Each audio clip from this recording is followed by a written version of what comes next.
लेंगे। एपिसोड की शुरुआत में यहाँ पे हमें दिखाया जाता है रिपोर्टर्स का सीन, और ये सारे के सारे रिपोर्टर्स इधर इस हंटर एसोसिएशन के हेडक्वार्टर्स के सामने खड़े हुए होते हैं। ठीक है, मतलब यार ये रीएवैल्यूएशन सेंटर है, यहाँ पे रीएवैल्यूएशन होता है, तो ये सब के सब लोग यहाँ पे खड़े होते हैं। इनको कुछ न्यूज़ मिली होती है। अब न्यूज़ क्या मिली होती है मैं आपको बताता हूँ। ठीक है, अब ये लोग नोटिस करते हैं यहाँ पे एकदम से दो गाड़ियां आके रुकती है। इसमें बेक युन हो व्हाइट टाइगर गिल्ड का और चॉय जोंगिन होते हैं हंटर्स गिल्ड का। ठीक है, अब ये दोनों भी यहाँ पे आए होते हैं और आपको पता है काफी जाने माने बंदे हैं। अब ये लोग सोचते हैं कि ये प्रेस यहाँ पे क्या कर रहे हैं, रिपोर्टर्स यहाँ क्या कर रहे हैं।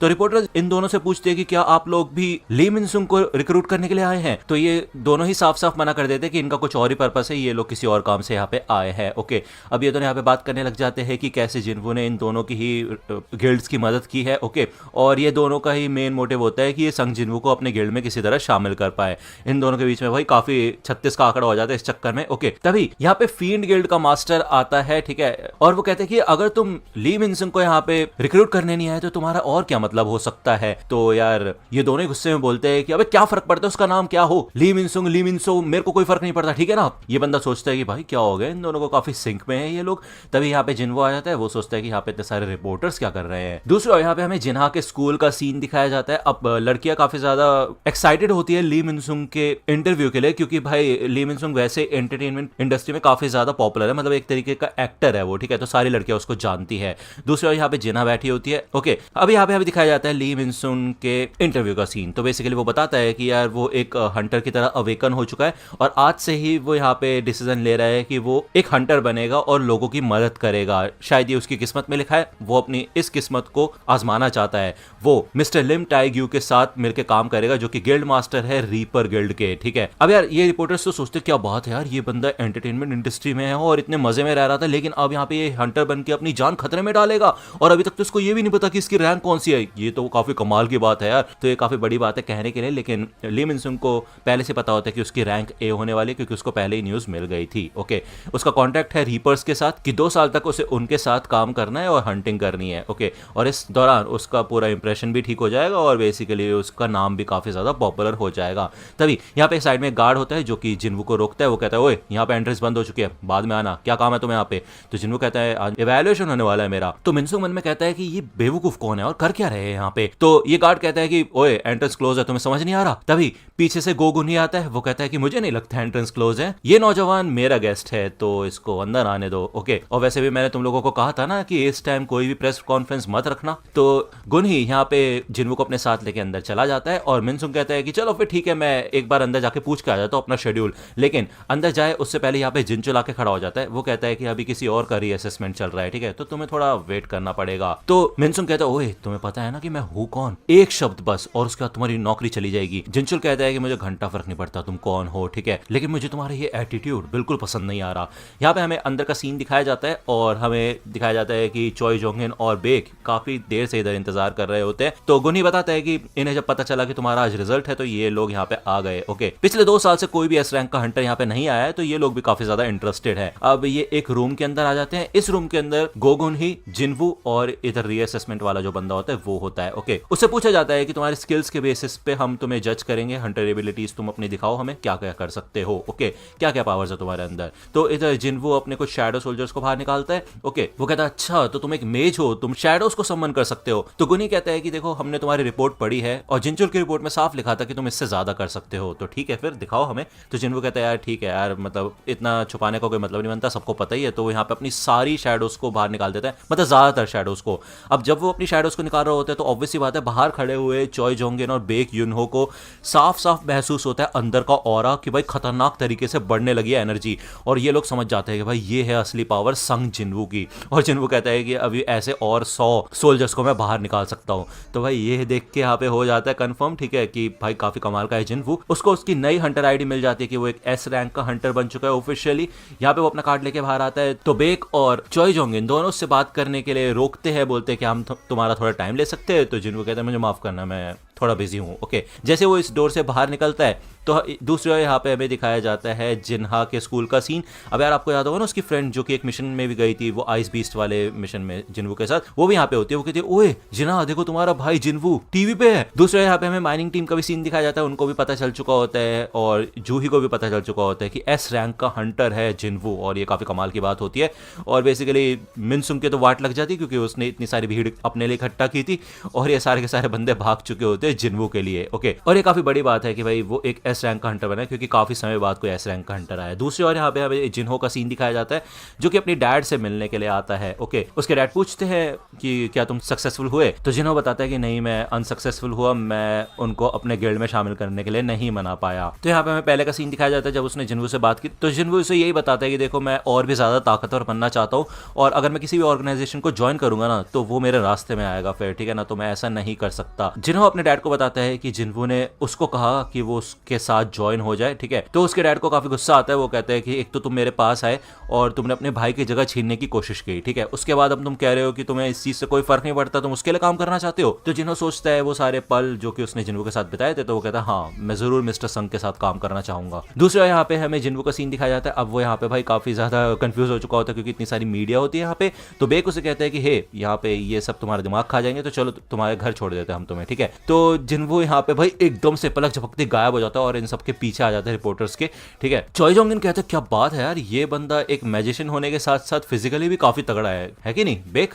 लेकिन बेक तो यहाँ पे भाई काफी खतरनाक तरीके से शॉक हो जाता है। वो कहते हैं इतना फास्ट मैं भाई अपनी आंखों से पकड़ भी नहीं पाया उसको, मतलब पिछली बार जब मैं उससे मिला था वो इतना ताकतवर नहीं था, अब और भी ज्यादा ताकतवर हो गया क्या, ऐसा कैसे हो सकता है भाई। तो भाई अब जिन्वू के पास एस रैंक की आइडिया आ चुकी है, तो अब वो महंगे महंगे टूल्स को भी खरीद सकता है। ओके, अपने उस ऑर्ब को भी बेच सकता है, उसके ऊपर कोई शक नहीं करेगा, ठीक है। तो यहाँ पे वो हंटर्स ऑक्शन नाम की एक बिल्डिंग में आता है। ओके, ये शॉप होती है, शॉप ही मान लो, ठीक है। यहाँ पे बंदे मतलब इक्विपमेंट्स खरीद सकते हैं। जिन्वू बता देता है कि उसको एक ऐसे डंजन के लिए टूल्स चाहिए जो कि काफी ज्यादा गर्म है, तो हीट से बचने के लिए और आग वाले अटैक से बचने के लिए। तो ये बंदा एक केप दिखाता है जो कि वो अपने कपड़ों के ऊपर पहन सकते हैं और एक रिंग जो कि आसानी से हाथों में पहनी जा सकती है, और ये दोनों ही काफी कमाल की होती है, ठीक है। जिन्वू कहते हैं इसका प्राइस क्या है, तो ये बंदा प्राइस बताता है। तो जिन्वू कहता है क्या कुछ डिस्काउंट नहीं हो सकता क्या, तो ये कहते हैं कि सॉरी सर कोई डिस्काउंट नहीं हो सकता, यहाँ पे जो भी चीजें हैं वो फिक्स प्राइस पे है। लेकिन हाँ एक चीज है, अगर आप ये ग्लास तोड़ेंगे तो आपको शायद फ्री में मिल जाए ये सारी की सारी चीजें, ठीक है ना। वैसे तो ए रैंक के नीचे के हंटर्स इसको हिला भी नहीं सकते, तो कोई दिक्कत वाली बात नहीं है। तो जिन्वू मन में कहता है वैसे कुछ तो मैजिक पावर सेंस हो रही है मेरे को, और देखते हैं, ठीक है फिर ट्राई करके देखते हैं। वो यहाँ पे पूरी तरह से तैयार हो जाता है इसको तोड़ने के लिए, लेकिन ये बंदा उसे रोक देता है और कहता है अरे अरे सर सर मैं मजाक कर रहा था, बस शायद मेरी गलती है कि मैंने मजाक को कुछ ज्यादा ही लंबा खींच दिया, मुझे माफ कीजिएगा प्लीज। तो जिन्वू कहता है ओह अच्छा ऐसी बात है क्या, चलो ठीक है फिर मेरे को थोड़े डैगर्स वगैरह दिखा दो। तो साइड में से एक बंदा आता है, कहता है ठीक है सर मैं आपको वेपन्स दिखाता हूँ। अब ये बंदा जो खड़ा होता है पहले से, वो देखता है कि यार यहाँ पे इस ग्लास केज के अंदर ना क्रैक आ चुका होता है। वो कहता है यार ऐसा कैसे हो सकता है, इस बंदे ने तो उसको टच भी नहीं किया, मतलब क्या चल रहा है भाई। दूसरा यहाँ पे हमें डैगर्स दिखाए जाते हैं। ओके, अब यार एक डैगर की कीमत ही बहुत ज्यादा होती है, हद से ज्यादा होती है। तो जिन्वू शॉक हो जाता है। अब वो सोचता है कि यार इसकी तो कसाका वाला जो डैगर था ना उसकी जितनी होगी भाई एबिलिटी, तो यार क्या ही मतलब बनता है कि नहीं। तो वो यहाँ पे अपना एक डैगर निकाल के दिखाता है और इसकी कीमत ये सेल्समैन काफी ज्यादा बताता है। इसे देख के यहाँ पे जिन्वू शॉक हो जाता है और उसे समझ आ जाता है कि भाई यार वो जो डैगर ये 100 मिलियन का बता रहा है ना, असलियत में जिन्वू ने 2.8 मिलियन का गोल्ड में लिया था। तो ऑब्वियसली बात है उसको यहाँ पे अपनी वाली चीजें बेचनी नहीं चाहिए और जो स्पेयर ऑफ एवरेस है उसको अपने साथ ही रखना चाहिए, ठीक है। यहाँ पे रात हो जाती है, हमें बेक योनहो का सीन दिखाया जाता है। वो मन में यही सोचता है कि भाई ऐसा कैसे हो सकता है भाई कि ये बंदा इतना ज्यादा ताकतवर कैसे हो गया, इसकी रीअवेकनिंग तो हो जानी चाहिए थी ना, मतलब खत्म हो जानी चाहिए थी, उसके बाद भी इसकी पावर बढ़ती जा रही है। कहीं ऐसा तो नहीं कि ये बंदा ऐसा हंटर है जो कि हमेशा रीअवेकन होता रह सकता है और ज्यादा ताकतवर बनते रह सकता है। दूसरा यहाँ पे हमें सुबह का सीन दिखाया जाता है जिन्हा के घर का, और जिन्हा यहाँ पे खिड़की से बाहर देखती है और वो फाइनली चैन की सांस लेती है कि उनके घर के बाहर कोई भी रिपोर्टर नहीं है, ठीक है। वो काफी परेशान हो चुकी होती है। तो जिन्हों कहता है ओह क्या हो गया, रिपोर्टर्स को देख रही हो सकता है कि एसोसिएशन वालों ने उन्हें भगा दिया हो। तो जिन्हा उसके ऊपर गुस्सा करने लग जाती है क्योंकि उसकी वजह से ये सब कुछ हुआ है। तभी यहाँ पे दरवाजा खटखटाया जाता है, मतलब बेल बजती है, तो उसको समझ आ जाता है कोई रिपोर्टर यहाँ पे शायद ऊपर आ चुका है। वो यहाँ पे गुस्से में दरवाजा खोलता है, लेकिन यहाँ पे कोई और नहीं बल्कि जिन्हो होता है। वो कहता है कि मैं आ चुका हूँ यहाँ पे सर। जिन्हो बिल्कुल सही टाइम पे आया होता है। जिन्हो उसे पकड़ता है और जिन्हा से कहता है कि हे मैं कल इसके साथ एक हफ्ते के लिए बाहर जाने वाला हूँ, ठीक है ना, एक मिशन के ऊपर। ओके, तो कोई दिक्कत वाली बात नहीं है, ये मेरा ट्रस्टेड है बंदा, असिस्टेंट। ओके, तो जिन्हो भी उस ड्रामे में उसका साथ देता है। इधर रात में जिन्हो उसके घर पे ही सोता है, तो जब ये सब लोग सो जाते हैं तो जिन्हो इधर कारगिल गन के जो 4 बॉडीगार्ड्स थे ना उनको लेके आता है। अब आपको याद होगा 4 में से एक को तो उसने ऊपर ही उड़ा दिया था तो उसकी शैडो एक्सट्रैक्शन हुई नहीं थी, तो 3 ही होते हैं यहाँ पे बेसिकली। ओके, तो यहाँ पे वो अपने एक गार्ड को जिन्हा की प्रोटेक्शन के लिए छोड़ देता है, बाकी वो एक छत पे आता है और अपने सारे शैडो सोल्जर्स को निकालता है और पूरी सिटी में पेट्रोलिंग करने के लिए भेजता है। अब भाई वो एक एस रैंक का हंटर बन चुका है ऑफिशियली, तो भाई सिटी में भी जो भाई मार धाड़ हो रही होगी या फिर कहीं पे भी कुछ भी बीस्ट होता है, फिर कोई भी प्रॉब्लम होती है, तो जिन्वू का हक बनता है उससे निपटना। ओके, यहाँ पे अगली सुबह जिन्वू जिन्हो के साथ जाता है, बेसिकली जिन्हो उसे छोड़ता है उस बिल्डिंग के पास, ठीक है, जहाँ पे अपना डीमन कासल है। ओके, अब जिन्हो यहाँ पे जिन्वू से पूछते हैं कि आपने कल कहा था कि आप 1 हफ्ते के लिए जा रहे हैं, तो यार मतलब इतनी ज्यादा मेहनत। तो जिन्वू कहता है इसे मान लो एक ट्रेनिंग की तरह है ये। तो जिन्हो कहता है कि आप तो ऑलरेडी एस रैंक के अंडर बन चुके हैं ना, और कितनी ट्रेनिंग करेंगे। तो जिन्वू कहता है करना तो पड़ेगा। तो फाइनली ये लोग यहाँ पे आ जाते हैं। अब यार बेसिकली ना हमें आसमान में ना कुछ उड़ता हुआ दिखाया जाता है, क्लैरिटी नहीं दी जाती लेकिन कुछ तो है, इसकी क्लैरिटी हमें एपिसोड के एंड में मिलेगी। ओके, फाइनली जिन्वू यहाँ पे इस डीमन कासल के अंदर फिर से आ चुका होता है, अपने रिंग पहन लेता है वो जो वाटर के साथ इंचेंटेड होती है, और विंड वाला केप पहन लेता है। दोनों को पहन के वो फुल्ली रेडी हो जाता है। अब जब वो यहाँ पे घुसता है ना, तो एक क्वेस्ट इन्फो उसे मिलता है इस डीमन कासल का कि उसका जो मेन गोल है ना, वो है डीमन मोनार्च को हराना। अब यार देखो, डीमन मोनार्च और मोनार्चिस के बारे में मैं अलग वीडियो बना चुका हूँ, वो सारे आप जाके देख सकते हो कमेंट सेक्शन में, या फिर मैं आई बटन में पिन कर दूंगा। एंड मेरे को साथ में ये भी बता देना, कुछ लोग कहते हैं भाई मोनार्च नहीं होता मोनार्क होता है, तो वो भी आप कंफर्मेशन दे सकते हो मेरे को, कोई दिक्कत वाली बात नहीं, जैसा आप बोलोगे मैं वैसा प्रोनाउंस करूंगा। ओके, तो काफी कमाल के रिवॉर्ड्स उसे मिल रहे होते हैं इस क्वेस्ट में। दूसरा यहाँ पे हमें जिन्हो के घर का सीन दिखाया जाता है। अब यार उसकी मॉम उसके डैड को ये कहती है कि वो घर छोड़ के भाग चुका है, कुछ दिक्कत वाली बात नहीं। तो उसके डैड कहते हैं देखो यार वो काफी अजीब होता जा रहा है, ठीक है, और अपनी मन मर्जी कर रहा है। तभी यहाँ पे उसके डैड को कुछ होने लग जाता है और उनकी आंखें बंद हो जाती है, वो नीचे कोलैप्स हो जाते हैं। डीमन कासल में इधर काफी बड़े बड़े मॉन्स्टर्स होते हैं,